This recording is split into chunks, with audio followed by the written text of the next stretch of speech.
저는 평화네트워크의 정욱식이고요. 오늘도 변함없이 김종대 연세대 견임 교수님 나와 계십니다. 이게 네. 입에 잘 안 붙네. 저도 어색해요. 네, 네, 네. 그리고 오늘 초대 손님 한 분 모셨습니다. 우리 참여연대 평화센터의 이영하 팀장님 함께 자리해 주셨습니다. 어서 오십시오. 반갑습니다. 안녕하세요. 어서 오세요. 네, 네. 이 참여연대가 이 장시간 노동으로 굉장히 유명한 단체인데 우리 이영하 팀장님은 주당 노동 시간이 어느 정도 됩니까? 글쎄요, 그렇게 많이 하는 거는 아니에요. 아 그래요? 네네네. 현안이 많이 터지면 네. 야근 많이 하긴 하는데 네. 평소에는 저희도 그래도 한 저녁 60시간은 있는 넘죠? 삶을 글쎄요, 그렇게 재본 적은 없는데요. 예, 예. 예전에 한 70시간 된다고 막 뭐. 그렇게 뭐 60시간, 70시간보다도 열정이 넘치는 사람이 가끔 계시더라고. 네. 예, 옛날에 제가 운영하던 잡지에 참여연대 그 광고를 실어드렸어요. 무료로. 네. 거기에 보면 야근하는 그 실무자가 우리에게 희망은 어디에 있을까 이렇게 물음표가 있는데 내가 딱 보니까 요거 야근하는 장면이구만.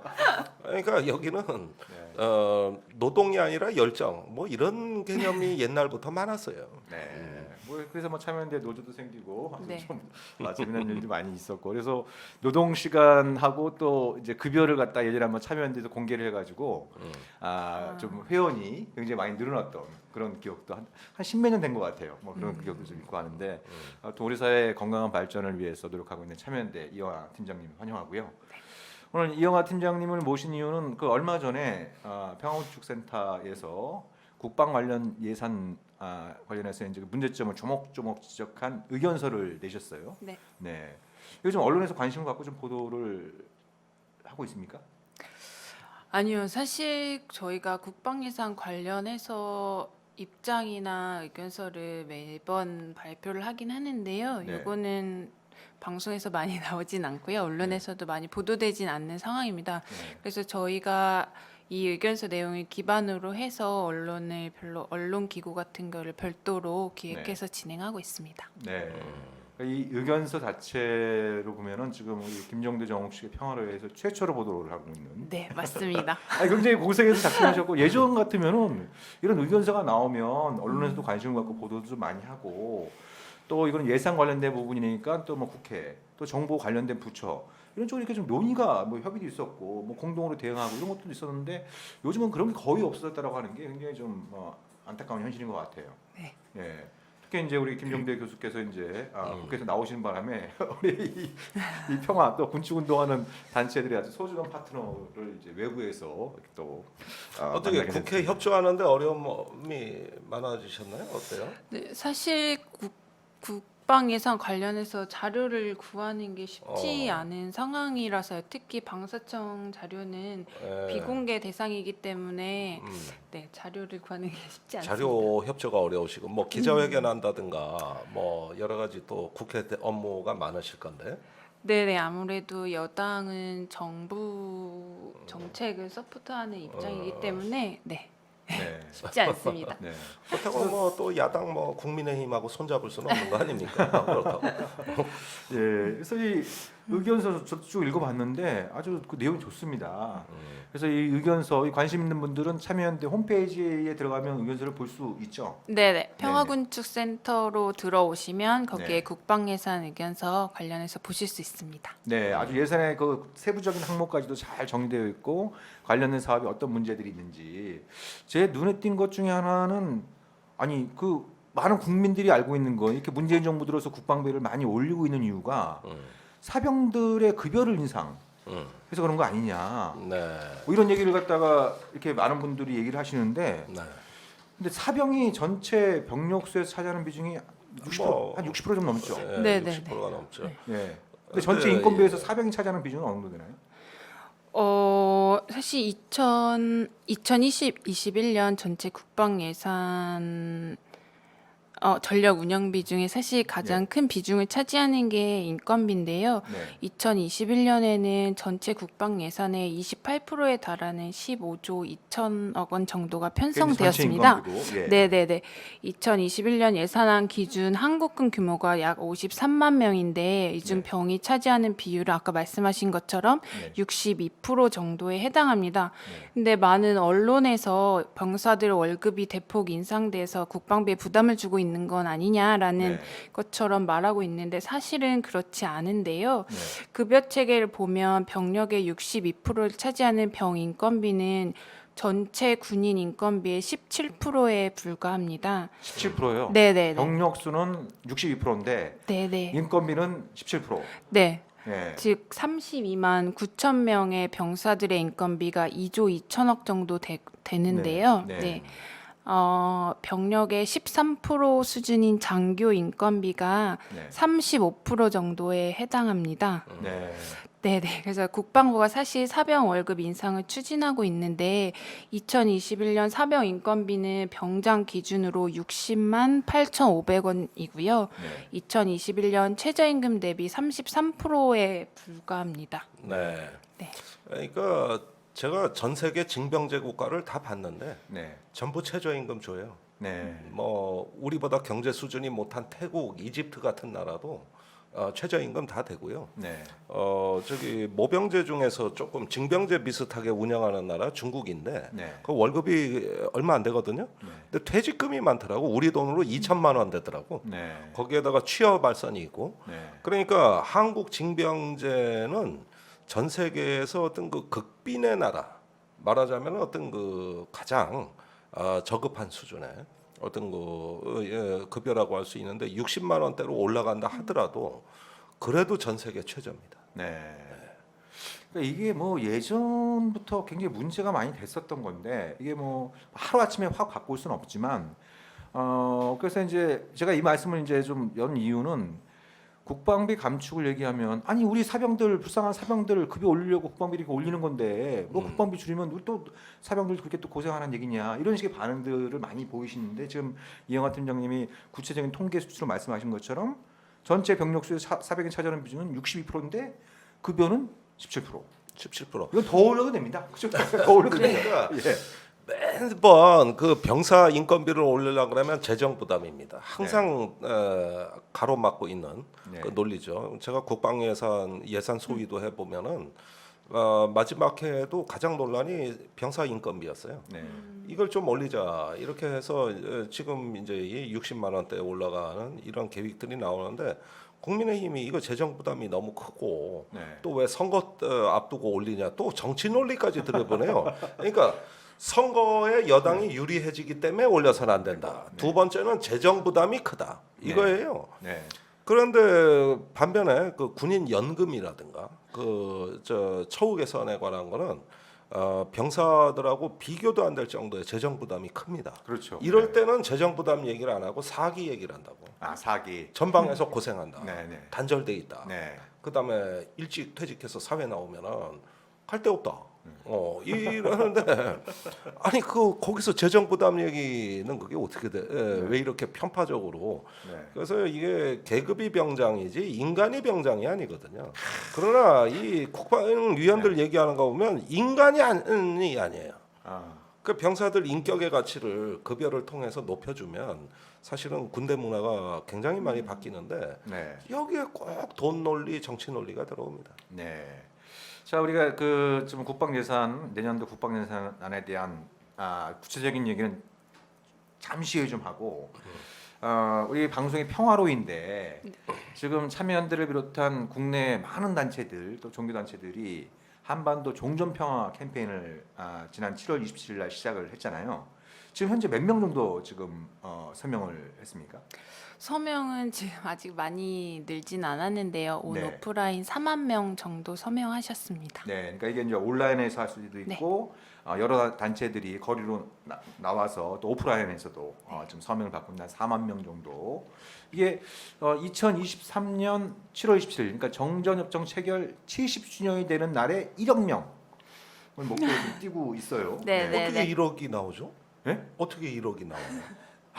이렇게 우리 김종도 교수님 이렇게 시야가 좋으시다니까 한국 전쟁을 끝내는 거는 한반도 주민들에게만 필요한 것이 아니라 전 세계 사람들한테 필요한 거기 때문에 전 세계 시민들과 같이 지금 1억 명을 향해서 질주를 하고 있는 거죠. 지금. 미국에서 참전 용사들한테도 서명 받는다는 운동이 나왔더라고. 네. 종전 선언. 네. 예, 저도 엊그제 그 얘기 들었습니다. 네. 그러니까 미국 의회 하원에서 지금 그 공화당 의원 1명 포함해서 53명인가 네네. 그 종전 또 평화협정 체결 촉구하는 결의안에 또 그걸 공동 발의하고 있는 이런 부분들이 있어서 이제 뭐 국내 일부 언론에서는 뭐 이게 종전 선언이 미국은 마다하고 뭐 이걸 추진하는 문재인 정부가 국제사회에서 마치 왕따 당하는 것처럼 얘기를 하지만 미국 지금 말씀하신 것처럼 미국의 참전 군인들 가운데에서도 이런 서명 운동을 같이 하는 그러니까 우리가 했던 전쟁을 우리가 끝내자. 네. 취지 좋아요. 네, 그렇죠. 이거 나 듣고 나서 귀가 번쩍 떠요. 네. 그래서 이 전쟁을 끝내기 위해서 좀 종전 평화 캠페인을 하고 있는데 이거의 참여 방법은 어떻게 되는 거죠? 지금 이 사실 캠페인에는 현재 7대 종단을 비롯해서 국내 360여 개 단체들이 함께하고 있고 네. 50여 개 국제 단체들이 지금 함께하고 있습니다. 네, 저희가 매주 월요일 해화역, 마포, 광화문, 명동, 강남에서 서명 운동을 진행하고 있고요. 네. 한국어, 영어, 일본어 웹사이트를 통해서 누구나 참여 가능하신데요. 네. 한반도 종전 평화.net으로 접속해서 네. 한반도 종전과 평화를 위한 서명의 이름을 남기고 주변에 함께 하기를 권유해 주실 수 있으십니다. 네, 좋습니다. 그러니까 혹시 이제 거리를 지나시다가 이런 또 이제 서명하는 데스크를 좀 발견하시면 좀 참여도 좀 해주시고 또 온라인 공간에서 한반도 종전평화.net 한반도 종전평화.net 혹은 endthekoreanwar.net 이쪽으로 접속을 하시면 아주 친절하게 서명 방식이 나와 있으니까 이 방송 보시는 우리 시청자 여러분들 많이 좀 또 참여해 주시고 응원해 주시면 고맙겠습니다. 네. 지금 채팅방에 띄웠다고 우리 또 담당 PD가 말씀을 해주시네요. 네. 자 그리고 지금 다시 국방예산 문제로 돌아가서 그 며칠 전에 좀 어렵게 국회에서 정의당, 참여연대 또 평화네트워크가 이제 공동 기자회견을 했었는데 뭐 주요 내용도 좀 간략하게 좀 소개를 해주시겠어요? 네, 지금 2021년도 예산안에 대한 국회의 심사가 진행되고 있는데요. 네. 이 중에 국방 예산을 역대 최대 규모인 52조 9,147억 원으로 제출되었습니다. 약 53조 원. 네네네네. 이 가운데 이제 주요 무기획득을 위한 그 전력 증강을 위한 예산인 방위력 개선비는 17조 738억 원에 네. 로 전체 국방비 중 33%에 해당하는데요. 문재인 정부 출범 이후 국방비가 연 평균 7%씩 증가해서 올해 결국에 국방비 50조 원 시대를 열었잖아요. 네. 근데 사실 코로나 장기화로 인해서 전 세계가 초유의 재난 위기를 겪고 있는 상황에서 막대한 재원을 공격적 군비 확장에 투입하는 것은 매우 부적절하다고 생각이 듭니다. 네. 그래서 2021년 국방예산안에는 경항공모함이나 핵추진 잠수함 등 새로운 무기체계 도입을 위한 핵심 기술 예산도 편성되었는데요. 이런 군비 증강이 남북 간 신뢰 구축에도 도움이 되지 않고 단계적 군축을 실현한 판문점 선언의 정신에도 어긋나는 것이기 때문에 국회가 불필요한 무기획득 사업을 실제로 폐기하고 과도한 국방비를 삭감해서 시급하고 필요한 곳에 사용할 것을 촉구하기 위한 기자회견이었습니다. 네.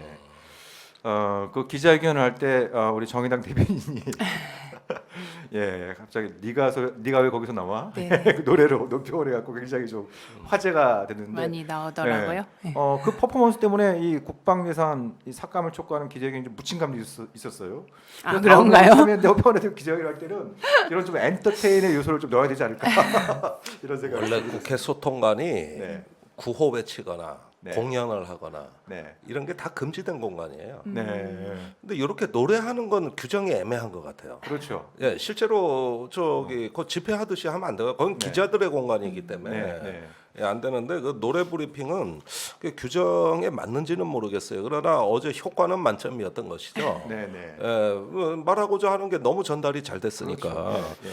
근데 요 기자회견을 저기 뭐 정의당도 했다고는 하는데 일단 국회 안에서 조금 더 이거 호소력 있고 어떤 강한 전달이 될 수 있는 이런 대책은 분명히 필요해 보입니다. 네. 예, 이게 자칫 형식화되지 않고 침투해야 되거든요, 의원들한테. 네.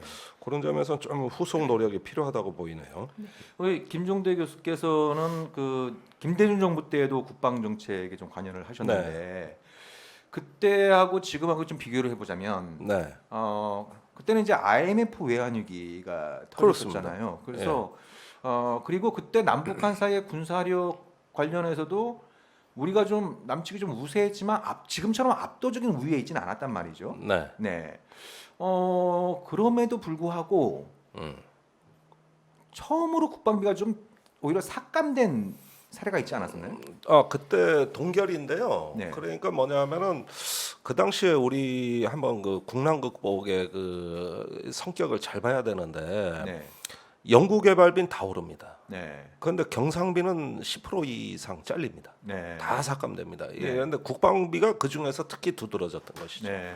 그러니까 우리가 국난을 극복한다고 했을 때 밥은 굶어가도 공부는 하자는 정신으로 IMF를 이긴 거예요. 실제로 그 뒤에 IT 붐이라든가 네, 네, 혁신기업 벤처 성장, 그렇죠. 그다음에 국방도 연구개발 체제로 전환된 거거든요. 네. 이제 무기를 사오기만 하다가 우리 저 자체적으로 뭐 좀 해보자 이런 노력이 가시화된 게 네. 이제 박정희 대통령 때 하다 전두환 때 단절됐잖아요. 네. 이게 김대중 대통령 때 부활이 된 거고. 네. 그래서 저는 일견 긍정적으로 봤어요. 네. 왜 그러냐면은 무기 도입은 그때 환율이 뭐 미쳤잖아요. 그렇죠. 외환위기 네. 때 2,000원까지 그렇죠, 올라갔어요. 그렇죠. 달러 네, 네. 원당. 네.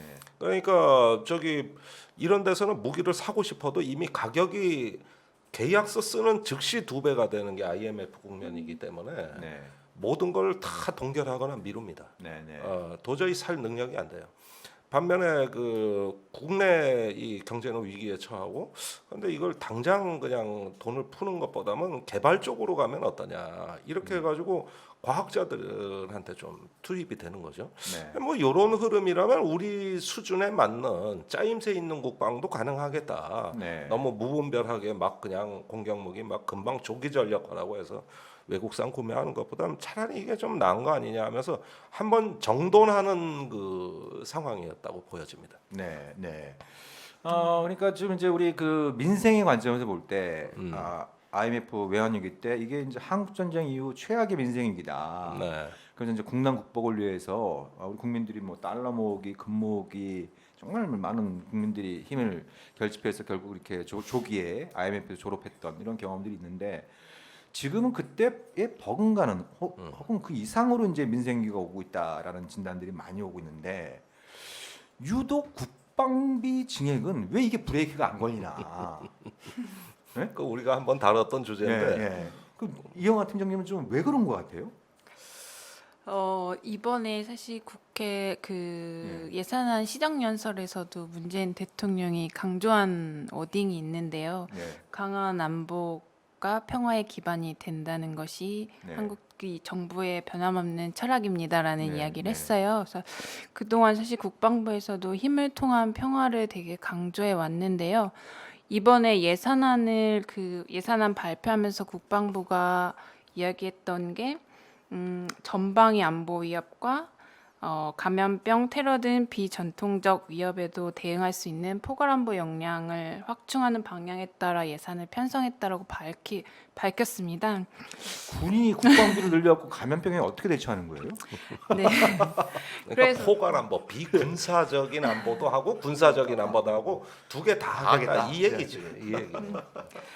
네, 지금 말씀하신 것처럼 사실 군이 주장하는 국방비 증액을 정당하기 위한으로 재난이나 감염병 등을 네. 어, 강조하는. 강조하는 건 이해하기 어려운데요. 사실 네. 포괄안보 개념이 군사안보와 인간안보의 조화를 의미하는 거잖아요. 네. 그렇다면 사실 예산의 우선순위를 조정하고 군비 증강이 아닌 시민 안전이나 환경을 위해 투자해야 되는데 네. 이번에 정부가 50조 원을 국방 예산에 투입하면서도 이런 코로나 재난 위기 상황에서도 2021년 신규 공공병원 설립에는 단 한 푼도 편성하지 않았거든요. 아 그래요?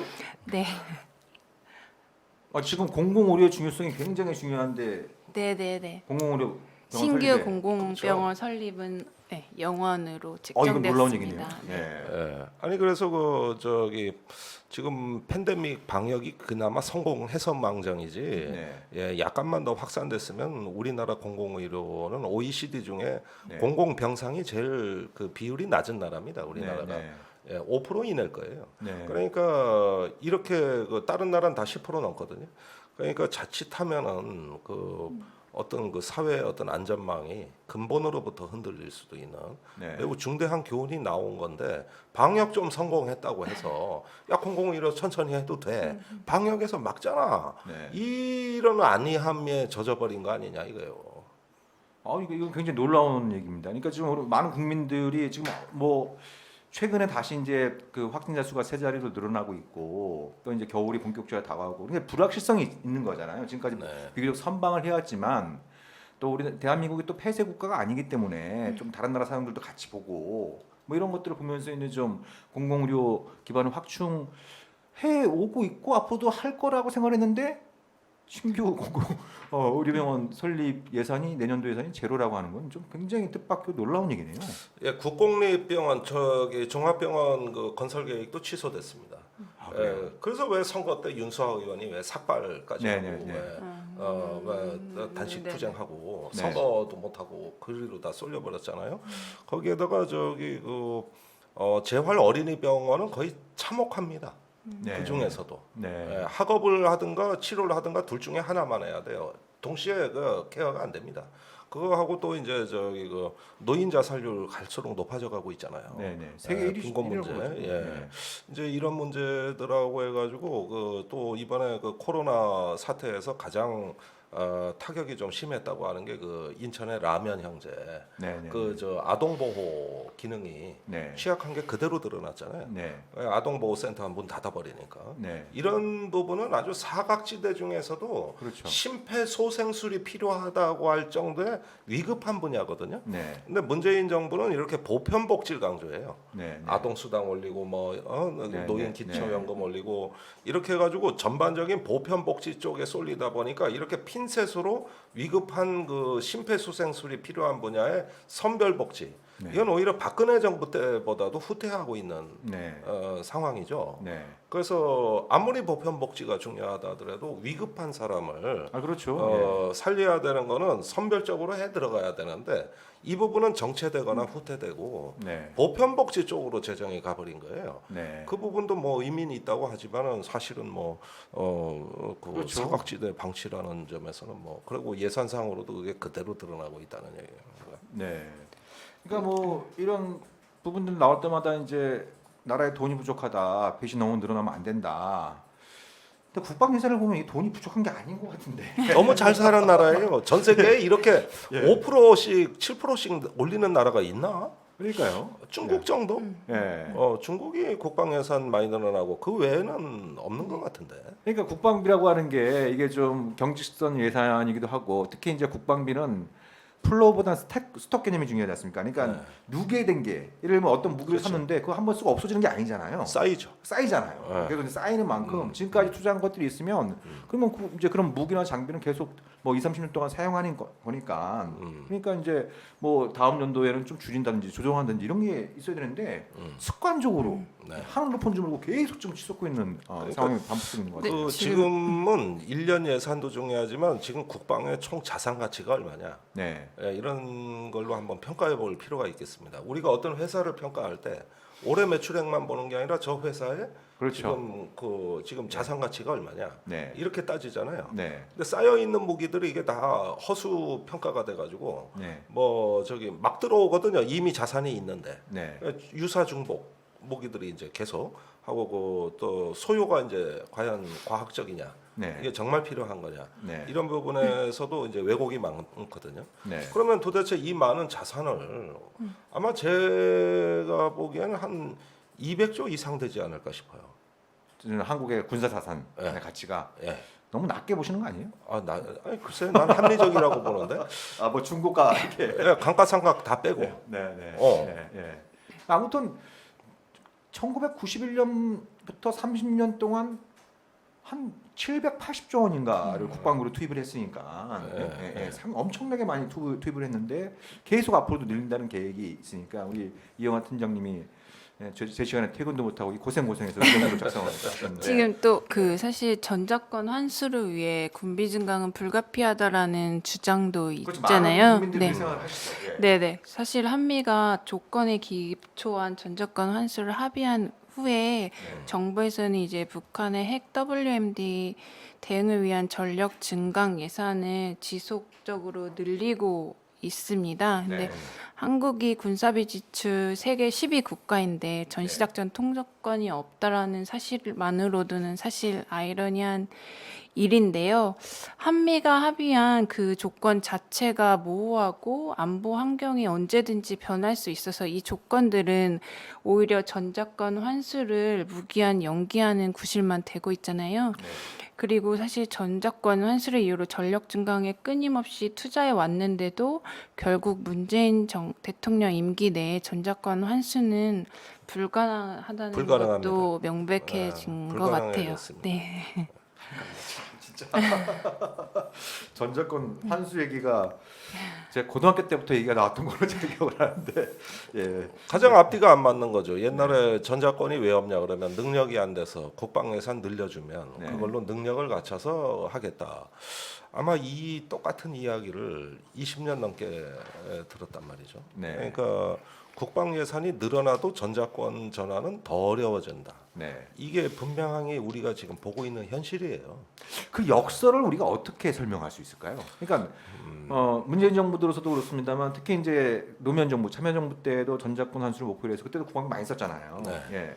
근데 계속 안 되고 있단 말이에요. 그러니까 한국군의 능력은 지금 비약적으로, 그러니까 문재인 정부 출범 당시에 세계 12위로 평가받았던 게 올해는 6위로 평가되고 있을 정도로 군사적인 능력 급성장했는데 엄청나게 그게 전작권 공격적인 재정 투입이었습니다. 네.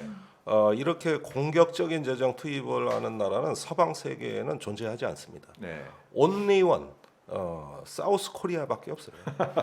그리고 가까운 일본도 1% 이내 증가율로 억제되고 있기 때문에 네. 몇 년째 일본 방위비가 동결돼 있다고 해도 과언이 아니거든요. 그렇죠.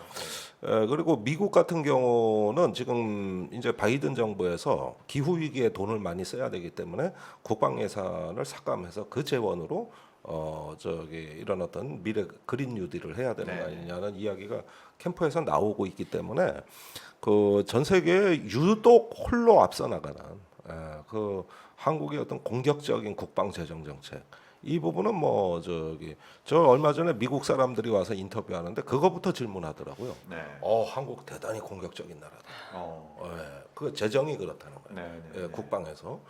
네. 그래서 전 세계 그 군수 산업체의 이목을 끄는 극동의 진주라고나 꿈의 시장이 형성이 돼 있죠.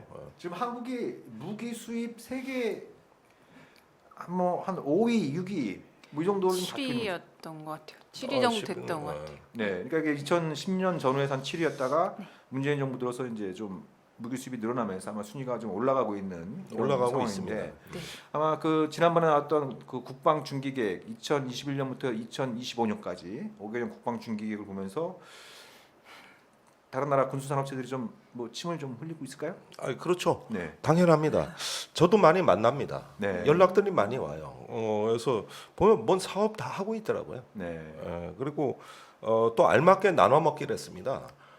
예를 들면 왜 전투기 같은 경우는 보잉이 F-15K를 먹었고 그러다 그 다음 순서는 로키드 마틴 아니겠어요? 네. 그래서 로키드 마틴이 F-35 또 F-15 전에 F-16은 또 로키드 마틴입니다. 네. 이렇게 이제 주고받고 이렇게 항상 그 나눠 먹는 순서를 지켜왔고 전투기에 탑재되는 그 북한 핵미사일 대비해서 이제 장거리 타격 그 공중 발사 미사일이 있습니다. 이건 또 유럽의 그 타우러스라고 해가지고 유럽 회사들이 이제 또 골고루 이런 것들 다 나눠 먹고 잠수함 기술은 또 독일에서 가져오고 있고 그다음에 그 위성 사업은 또 불란서를 주축으로 한 유럽 연합의 에어버스사가 지금 한국군의 위성 사업을 거의 다 장악하고 있다고 보여지고요. 네.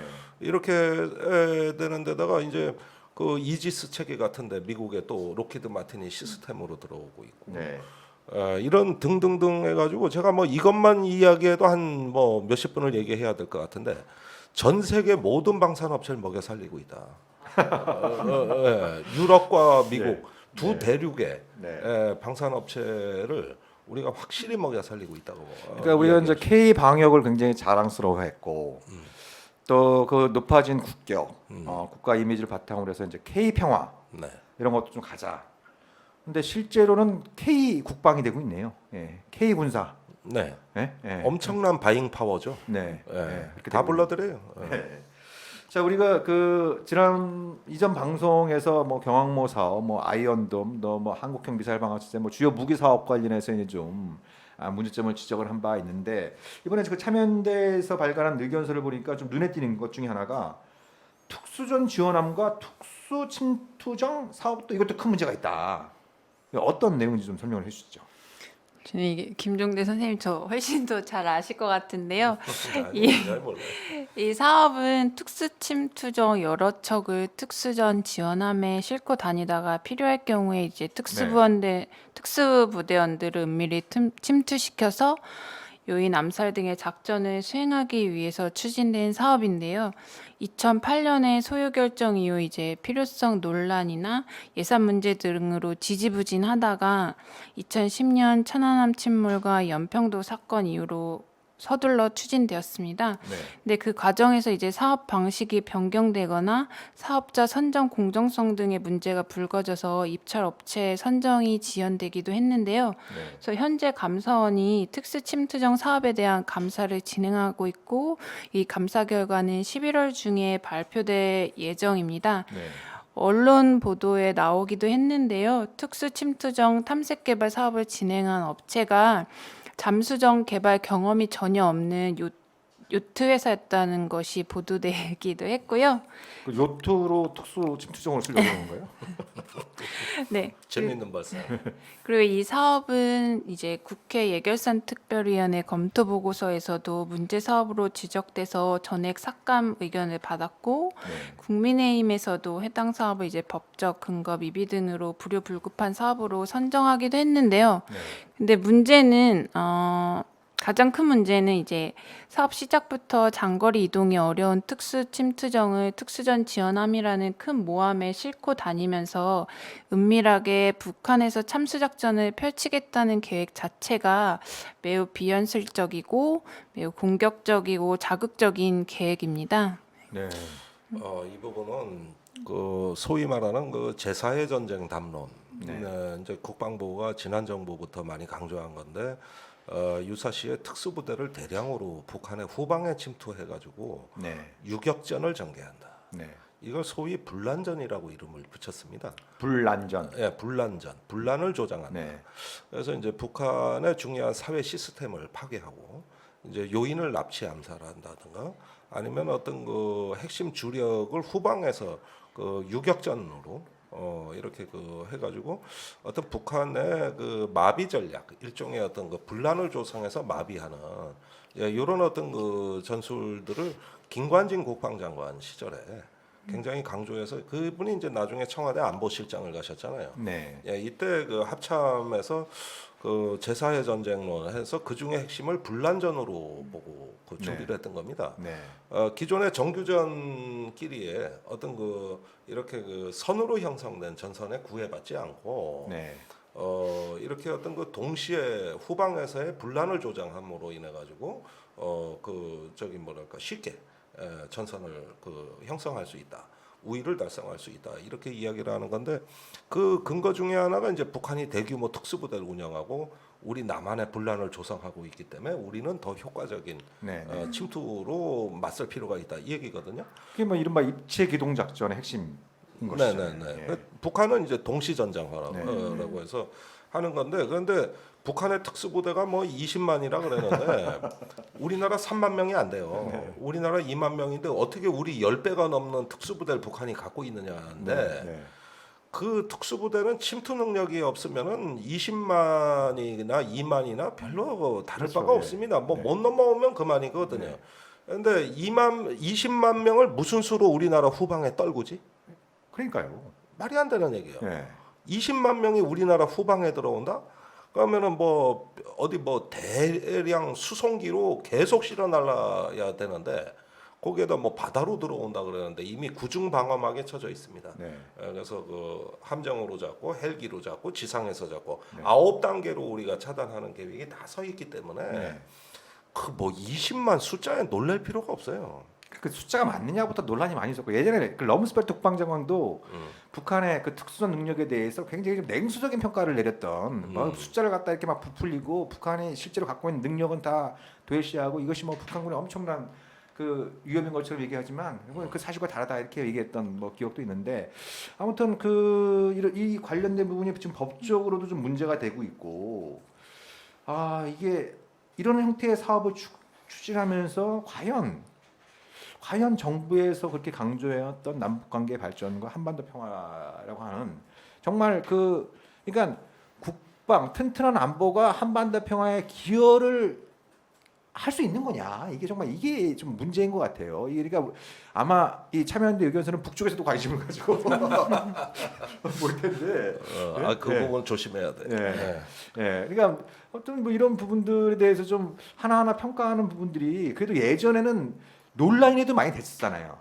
예, 아까도 잠깐 말씀드린 것처럼 뭐 시민단체하고 정부 관련된 부채 또 국회 또 그런 관련해서 이제 언론 보도들 또 방송 토론 이런 것들 통해서 뭔가 좀 공론화되고 거기서 이제 검토하고 검증하는 이런 게 그때도 좀 미흡했는데 지금은 거의 사라져 버렸다고 하는 이 부분이 제일 안타까운 것 같아요. 그러니까 여야가 군비 증강 경쟁을 하고 있죠. 여야가 경쟁하고 이것은 이 진보 정부에서 벌어지는 매우 독특한 현상입니다. 네. 사실은 옛날 같으면 왜 진보 정당이 야당일 때 보면 보수 정당은 군비를 증강하면서 강력한 어떤 대북 강성 정책 네. 어떤 그런 걸 하면은 야당이 견제하는 게 그렇죠. 항상 주된 사명이었거든요. 네. 그러다 보니까 아무래도 평화의 담론으로 그걸 맞서다가 전쟁이냐 평화냐 이런 게 이제 과거 선거에서 보면은 주된 논점을 형성했거든요. 네. 근데 요즘 달라진 지금 이 시대에 매우 독특한 현상은 여야가 정말 군비 경쟁을 하고 있다. 네. 그러니까 서로 예산 올리는 경쟁을 하고 있는 거거든요. 네. 그래서 지금 나오고 있는 이런 그 국방 예산 증액의 주된 무기 체계는 다 국민의힘이 여당 시절부터 네. 준비했던 전략들이고 네. 이걸 문재인 정부가 받아 안아서 오히려 이 정부의 치적으로 지금 구체화하고 있던 네. 매우 독특한 현상이에요. 네. 네. 네. 그 예산 심의할 때 마지막 이제 회의록 같은 거 이제 거의 다 보는데요. 네. 이제 증액 삭감 의견 낼 때 너무나 쉽게 증액 몇 억짜리 사업을 그냥 증액하기도 하더라고요. 그래서 작년 예산 심의할 때도 방사청에서 어떤 사업에 대해서 이거는 기한 내에 할 수 없어서 예산을 증액하는 거에 반대했음에도 불구하고 오히려 방사청이 네네네. 네. 그러니까 이런 겁니다. 저기 방사청이 보니까 이거 1년 안에 안 되거든. 어쩌면 10년 걸릴 수도 있거든. 그런데 국회가 우기는 거예요. 1년 안에 할 수 있도록 예산 넣으라 그러니까 방사청이 안 받겠습니다. 네. 거꾸로 된 거죠. 네네. 예, 보통 네. 정부가 이 예산 올려달라고 하고 국회가 심사를 해야 되는데 국회가 예산을 올려놓고 방사청이 심사하다가 그러다가 나 이 예산 못 써 하고 어떨 때는 안 써버리거나 네. 그 정부에 반납해버리거나 네. 아니면 저기 딴 데로 써버려요. 전용해가지고 네. 어이없는 일이 벌어지는 거죠. 네. 어이없는 일이. 네. 그러니까 이게 좀 우리가 좀 유심히 봐야 되는 것이 이런 어떤 뭐 이제 군은 군 자체의 논리가 있는 거고 또 군 그 방위 산업체는 또 그 산업 자체의 논리가 있는 건데 여기에 정치인까지 결탁이 될 경우에 예전에 그 아이젠하워가 경고했던 퇴임사에서 경고했던 이제 미국의 군산복합체가 미국의 민주주의와 자유를 위협할 수 있는 그래서 이 미국 국민들 깨어있는 미국의 시민들은 미국 군산복합체의 부당한 영향력에 맞서 싸워야 된다라고 이제 호소를 했던 경우들 있지 않습니까? 네. 근데 지금 미국이 뭐 군사력은 뭐 타의 추종을 불허하는 세계 최강대국이지만 뭐 코로나 사태 이전부터 나타났던 여러 가지 미국병이라는 게 있잖아요. 네. 뭐 저는 그 중에 하나 주목했던 것이 이게 그 논문을 보니까 트럼프 현상이 이해가 되더라고요. 그 논문이 뭐였냐면 절망사예요. 절망사. 그러니까 절망사는 자살, 알코올, 마약 중독 이걸로 이제 사망하는 숫자인데 이 사망자 숫자가 뭐 OECD 국가뿐만 아니라 대부분의 이제 저개발되어 있는 국가들보다 압도적으로 높은 거예요. 네. 네, 엄청나요. 그 비율이 오히려 해가 지나면 지날수록 더 비중이 높은데 주된 절망사들 계층이 40대 100인 남성이더라고요. 그래서 미국에서 자살률이 제일 높은 집단이 40대 100인 남성입니다.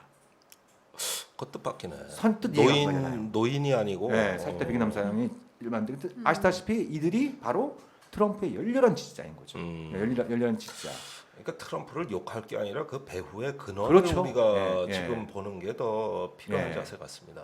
그래서 지금 뭐 트럼프가 이번에 좀 뭐 낙선했지만 뭐 2024년에 또 나올 수도 있다 이런 얘기도 나오지만 이제 미국에서 냉정하게 평가하는 사람들은 트럼프 현상은 이것으로 끝나지 않는다. 예, 미국의 구조적인 문제, 고질적인 문제를 개선하지 못하는 한 트럼프 현상은 트럼프 본인이 됐던 다른 사람이 됐던 좀 더 이렇게 뭐랄까 세련된 포퓰리스트 이런 사람들이 훨씬 더 세련된 방식으로 트럼프 현상을 일으킬 가능성도 얼마든지 있다는 얘기들을 이제 경고를 막 하고 있는 이런 상황인데 이게 남 얘기가 아니다. 라는. 자, 그런데 군산복합체 얘기가 나와서 그러는데 지금 우리 국회는 어떠냐? 네. 저는 확실한 미국 군산복합체지 우리 자체 군산복합체도 아니라고 봐요. 이번에 국정감사 때 실제 사례가 나옵니다. 네. 예를 들면은 국민의힘의 한기호 의원 질의는 진짜 깜짝 놀랄 얘기인데 네.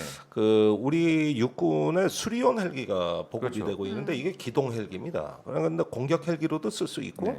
그래서 보니까 성능이 괜찮나 해서 해병대 상륙 헬기로도 네. 이게 확장성 있게 지금 가고 있어요. 네.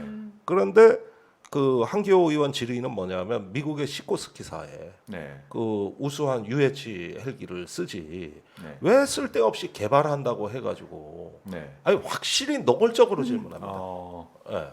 미국에 그래. 좋은 거 있는데 그걸 사다 쓰면 되지 왜 국산 그런 모기를 쓰냐 말씀이냐. 네, 이래가지고 저는 그 질문을 보고 깜짝 놀랐어요. 저 어느 나라 국민인가? 네. 그런데 그동안에 그 수리온 헬기 이 국산 헬기를 쓰자고 누가 정책 결정을 했냐? 사실 노무현 대통령 때 한 거거든요. 네. 여기까지 들어가서 책임자를 다 찾아내고 있어요. 어. 그런데 요는 이겁니다. 국산 헬기 쓰지 말라는 거예요. 네. 이게 핵심이에요. 네. 그리고 우리나라 예비역 장성들이 그 외국 회사의 에이전트로 대거 취업을 해 있다고. 그렇죠. 그 뭐 록히드, 보잉 또 유럽의 EADS, 에어버스 뭐 G사 뭐 엄청나게 가 있어요. 레이시언도 있고. 그런데 전 세계 무슨 장군이 그런 말단 에이전트 하는 나라도 우리나라밖에 대부분 영관급이나 이러는데 이 장군들이 저기 본사에서 한국에 올 거 아니야 중력이. 네. 그럼 차에 가서 문 열어준다고. 동맹 정신이 굉장히 투철한 분들이시네요. 그러니까 이런 전체적인 이 그룹들이 이 신념화된 사고는 외국에 좋은 무기 사서 쓰는 게 최고라는 거거든요. 그래가지고 국내 이 개발에 아주 적대적인 태도를 보이면서 이게 국회에서 발언으로 나오는데 저 그거 이해관계 충돌이라고 봅니다. 그럴 수 그 있죠. 주변 세력들 다 누구냐고. 네, 네. 전부 외국 무기 좋아하시는 분들 아니요. 네, 네. 네. 이런 일까지도 벌어지는 거 보면은 아주 중요한 포인트 같아요. 예, 이게 저기 한국에 있는 어떤 그 군산복합체의 아류들 말하자면 변두리 군산복합체 그 미국의 어떤 그 영향권 안에 들어있는 네. 그 아이젠하워 대통령은 그때 그 연설하실 때 미국 국민을 위해 연설하시는 게 중요한 게 아니라 그리고 뒤에 한 마디 더 붙였을 때 한국도 조심하십시오. 네. 이 말을 붙였어야 된다는 게 제 주장이에요. 예, 그렇죠. 이게 참 뭐 동맹 관계에 대해서 여러 가지 문제들이 많이 나타나고 있는데, 뭐 보는 시각에 따라서 뭐 우리가 다양한 관점은 있을 수 있겠지만, 이왕 뭐 무기가 필요가 한다면 가능하면 국산화, 그죠?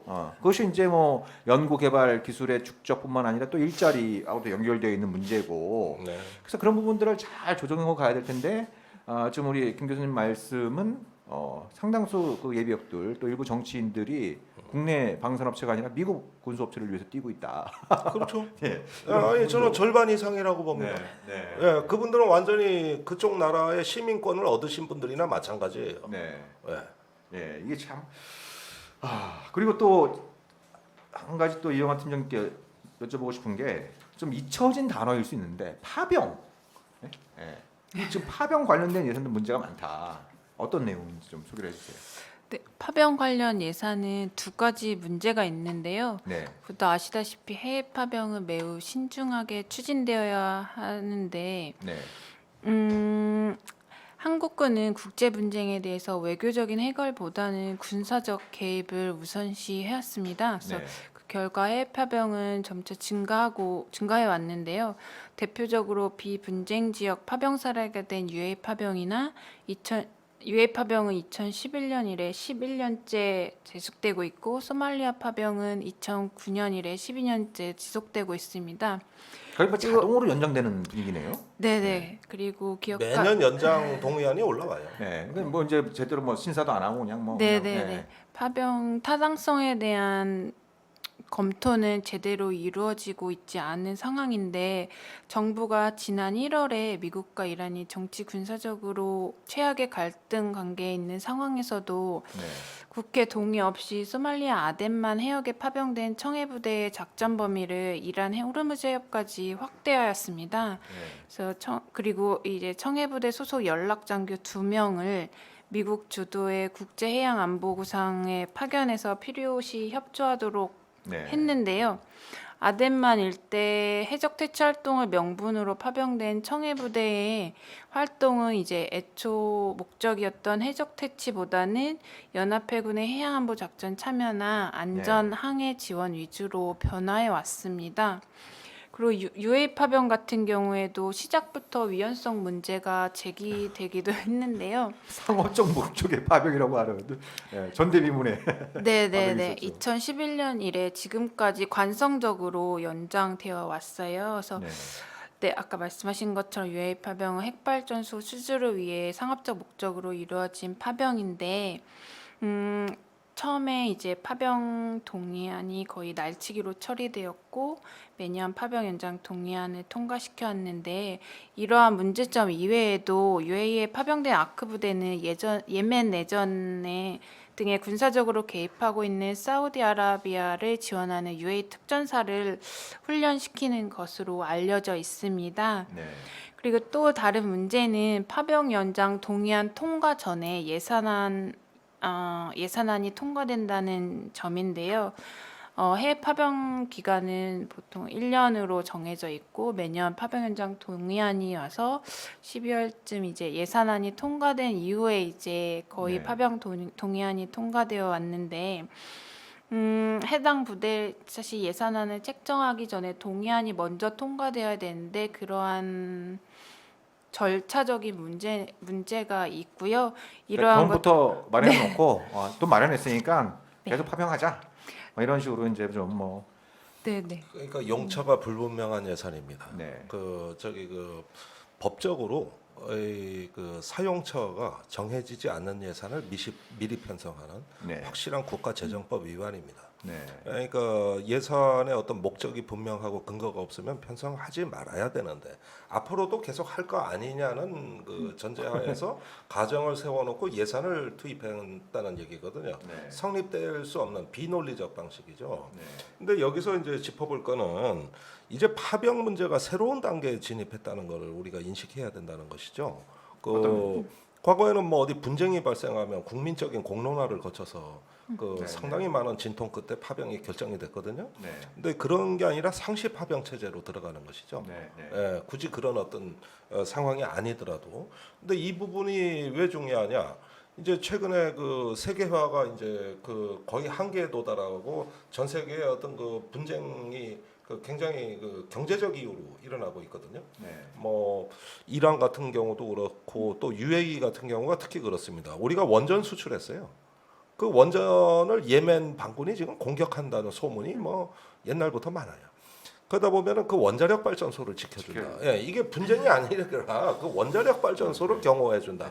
근데 하다 보니까 그것도 좀 그런데 UAE하고 앞으로 잘 지내야 되니까 UAE의 특수군을 우리가 훈련시켜주는 것도 하겠다. 그러니까 훈련용 파병이라는 아주 생소한 개념이 나온 거고 네. 또 아프리카에 가 있는 그 한빛 부대 같은 경우는 건설 공병용 부대입니다. 네. 그러니까 이게 뭐냐면은 이 군대를 하나의 어떤 외국의 해외 마케팅이라든가 어떤 그 저기 저 보이지 않는 군사적인 그 준 동맹에 해당되는 네. 이러한 어떤 관계 맺기의 일종의 어떤 메신저로서 이게 활용이 되다 보니까 굉장히 무분별하게 그 군대를 해외 곳곳에 배치하고 실제로는 군사적인 임무가 아니라 국가의 어떤 비즈니스를 뒷받침하는 네. 이런 형태로 이제 그 속성이 변질되는 네. 이런 것들이 계속 확대될 가능성이 높다는 것이죠. 그렇다면 파병 이야기를 일일이 국회 공론을 거칠 게 아니라 목적도 불분명하니까 그냥 손쉽게 파병할 수 있도록 제도 바꾸고 네. 그다음에 예산은 미리 깔아놨다가 나중에 문제되면 그때 가서 국회에 양해를 구하자. 이렇게 파병 정책이 가는 거지. 네. 말이 마차를 끄는 게 아니라 마차가 말을 끌고 있는 뭐 이런 현상을 또 파병 문제에서도 우리가 또 확인을 할 수 있을 것 같은데 아무튼 우리가 어렸을 때 우리가 그 헌법을 공부할 때 대한민국 국군은 대한민국의 영토를 위해서 지키기 위해서 존재하는 존재를 알고 있었는데 예, 비즈니스를 위해서 또 세계 도처를 그렇습니다. 이제 돈까지 벌어오는 거예요. 참, 예, 여러 씁쓸한 현실들을 우리가 목도를 하게 되는데, 자 그러면 뭐 여러 가지 어려움 많을 텐데 앞으로 이제 이 국방 예산 삭감을 위해서 좀 뭐 우리 참여연대 또 다른 평화 단체들은 또 어떤 좀 계획들을 좀 갖고 있는지 소개해 주시면. 이렇게 물어보셔서 엄청 거창한 계획을 얘기해야 될 것 같은 느낌이 드는데요. 네, 작은 것이 사실 아닌 네, 참여연대 평화군축센터는 지속적으로 국방 예산 삭감 촉구 활동을 해오고 있는데요. 네. 우선 이 21대 국회에서 예산 심사가 2021년 예산 심사가 제대로 되고 있는지 지속적으로 모니터링하고 네. 모니터링 할 예정이고 저희가 좀 공론화를 위해서 네. 지금 국방 예산의 문제가 무엇인지 짧은 영상을 만들었어요. 그래서 네. 이번 주 중으로 아마 나갈 예정이고요. 그리고 사실 매년 4월쯤에 세계 군축 행동의 날이라는 그렇죠. 국제 캠페인을 매년 진행하고 있습니다. 그래서 네. 여기는 참여연대뿐만 아니라 국내 이제 평화단체들이랑 같이 하고 있는데 그런 활동을 통해서 네, 국방비를 줄여서 뭐 사회안전망 확충이나 네. 네, 시민 안전을 위해 사용하자라는 네, 공론화 활동을 하고 있습니다. 네. 아유, 훌륭하십니다. 예, 좀 어려운 여건에서 이렇게 또 우리 사회의 건강한 발전, 또 정말 합리적인 안보, 튼튼한 평화를 위해서 노력하고 있는 이 참여연대 평화공축센터에 우리 시청자 여러분들 많이 좀 관심을 가져주시고 또 응원도 해주시고요. 방송을 좀 마치기 전에 나오면서 보니까 그 문재인 대통령과 바이든 당선인이 첫 전화 통화를 네. 했다.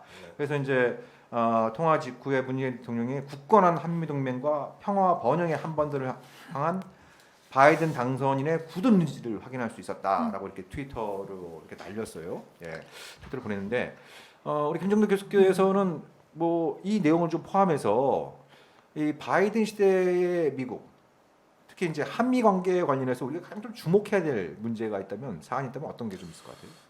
지금 이제 바이든의 대북 정책은 진공 상태, 공백 네. 상태라고 저는 보여지거든요. 네, 대북 정책 없어요. 네, 뭐가 준비돼 있습니까? 저는 전혀 없다고 봅니다. 그러니까 네. 동맹도 평화 동맹으로 간다면 우리가 이제 네. 여러 가지 희망을 가질 수가 있는 거고 동맹을 선용할 수 있는 여지도 상당히 있지만 자칫해서 전쟁 동맹으로 가가지고 네, 이제 북한에 대한 어떤 계속 그 압박과 제재, 그 다음에 이제 힘으로 그 굴복시키는 이런 부분으로 이제 방향이 전개된다면은 오히려 우리는 트럼프를 그리워하게 될 겁니다. 네, 저는 바이든이 뭔가 대북 정책을 준비하지 못했고 그랬을 때 밑에서 흘러가는 저변의 흐름은 여전히 이제 그 좀 냉전형 동맹으로 가게 된다면은 그럴 가능성도 전 있다고 보는데 네. 이제 곧 우리는 트럼프를 그리워하게 될 것이다. 네. 그럴 가능성도 있다. 있다. 예, 그러니까 지금은 우리 정부가 그 저기 바이든에게 적극적으로 접근하는 건 좀 필요하다고 봅니다. 전화 할 수 있습니다. 뭐 덕담 저는 더 해도 된다고 봅니다. 네. 더 많이 해야 돼요. 그러나 목적은 분명하게 해야 되는 거죠. 이게 왜 하는 것인가는 목적이 불분명하고 일관돼야 되는데 네. 그러려면은 이제 무슨 뭐 촉진자니 중재자니 하는 어떤 주변적 위치로부터 우리를 해방시켜서 우리가 중심 국가로 도약하겠다는 어떤 하나의 그 결의가 이 정권의 어떤 높은 수준의 결의가 네. 없이는 그냥 그 또 다른 어떤 잘해야 시간 벌기 정도밖에 안 될 것이다. 네. 그런 점에서는 뭐 저는 바이든 시대 이때 어떤 그 동맹에 대한 어떤 비전을 한국이 먼저 동아시아의 어떤 안정과 평화, 번영, 그다음에 이제 북한까지도 포용에 들어가는 뭔가 이런 제2 페리 프로세스에 해당되는 네. 이런 어떤 찬란한 미래를 우리가 이야기해야 된다. 그것이 동맹을 생산적이고 건강하게 끌고 가는 이제 중견국가 대한민국. 예? 네. 우리도 이제 좀 제법 이제 잘하잖아요. 그렇죠. 너무 예, 뭐 이제 미들 파워 아닙니까? 네. 예, 그런 그 어떤 말씀 들어보니까 좀 저 걱정되는 상황으로, 게 뭐 트럼프를 그리워하게 될지 안 될지는 좀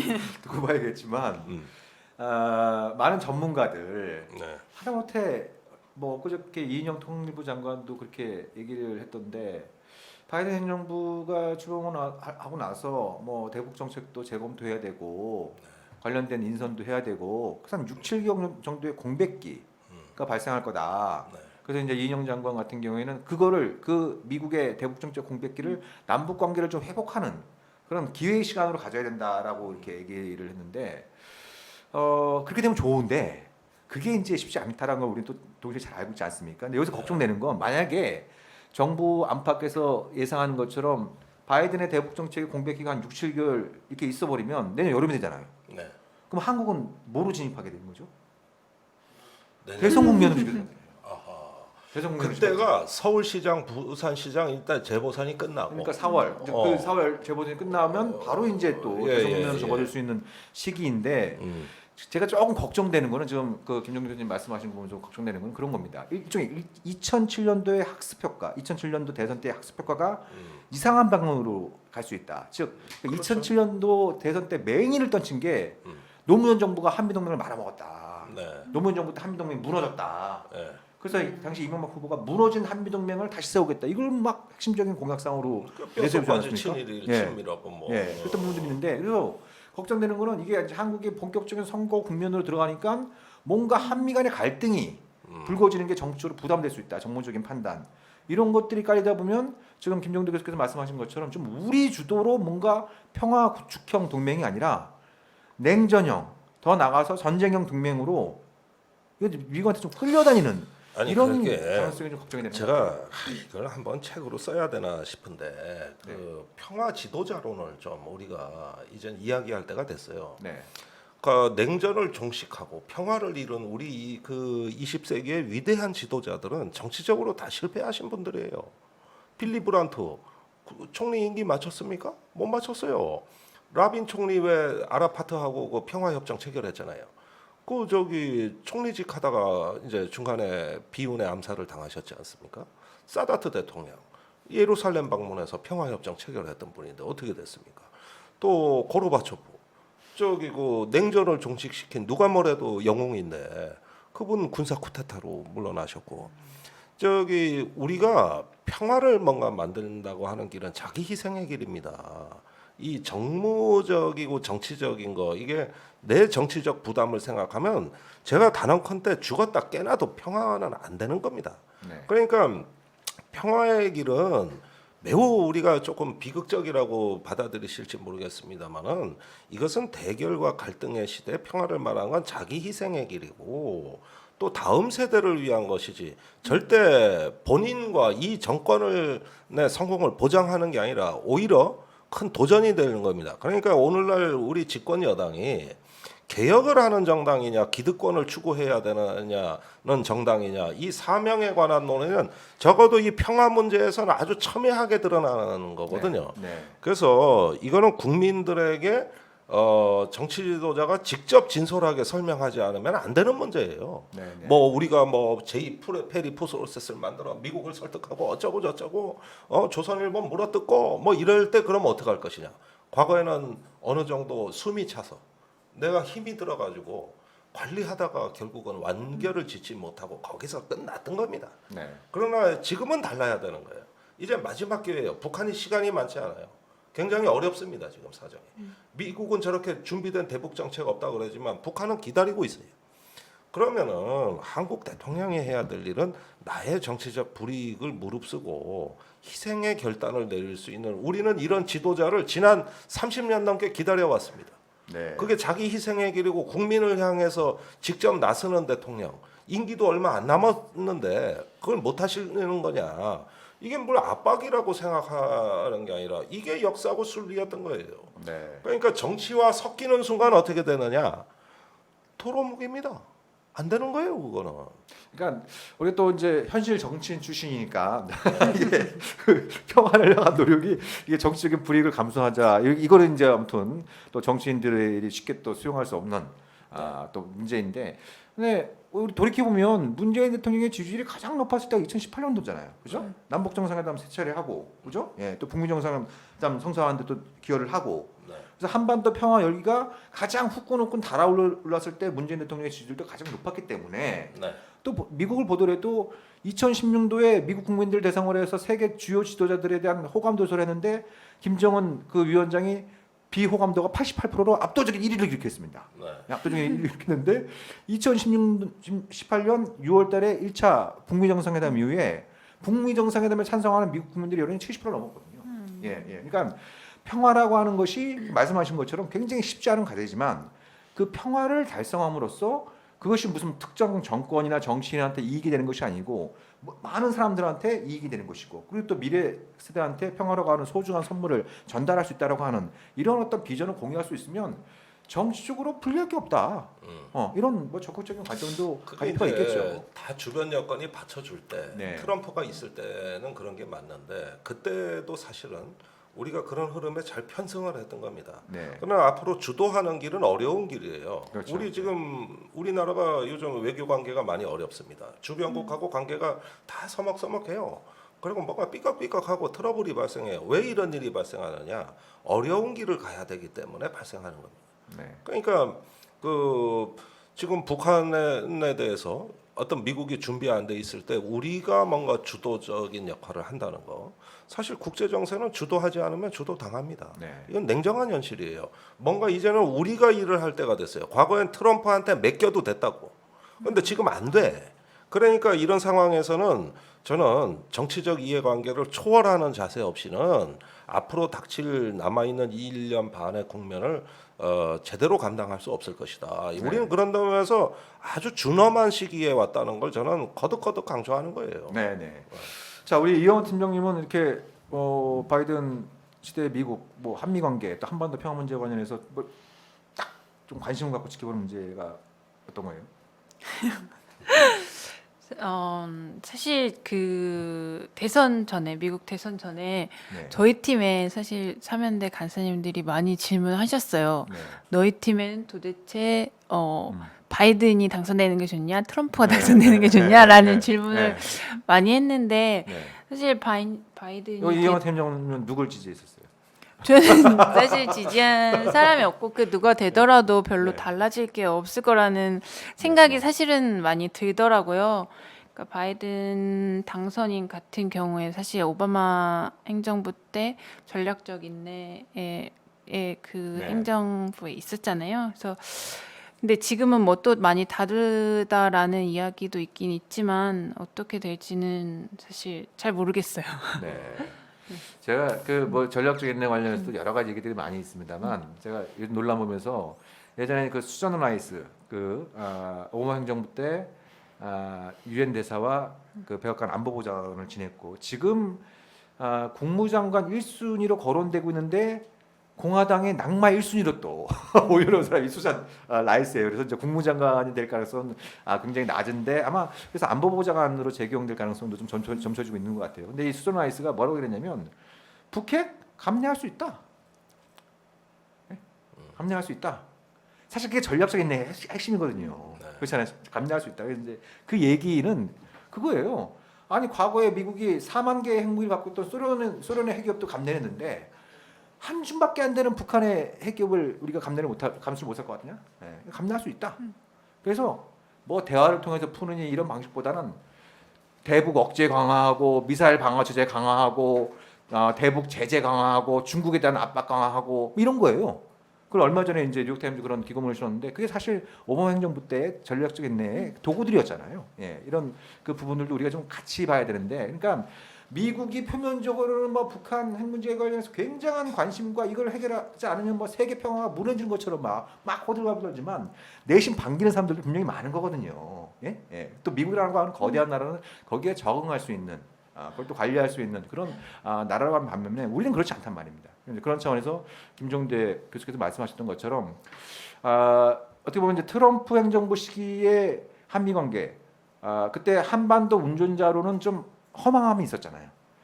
이게 운전 안내자인지 운전기사인지 좀 헷갈릴 정도로 이게 좀 허망함이 있었는데, 이번에 이제 뭐 어찌되었든 미국의 새로운 행정부가 등장했고 대북 정책 공백이던 재검토던 그 시간이 있는 것이고 또 동맹국인 한국의 입장이 중요한 만큼 이번이야말로 진정한 의미의 한반도 운전자론, 그죠? 이걸 좀 보여줄 마지막 시간이다. 이렇게 좀 말씀을 드리면서 그렇죠. 오늘 방송을 좀 마무리해야 될 것 같습니다. 우리 이영하 팀장님 감사드리고요. 네. 우리 또 김종도 교수님은 또 방송인으로 변신하셨습니다만 이 군사 문제 나오니까 내공이 여전히 살아있다. 라는 걸 거듭 확인할 수 있는 그런 자리였던 것 같습니다. 자, 여러분 저희 평화로 다음 주에 다시 찾아뵙도록 하겠습니다. 감사합니다. 감사합니다. 감사합니다.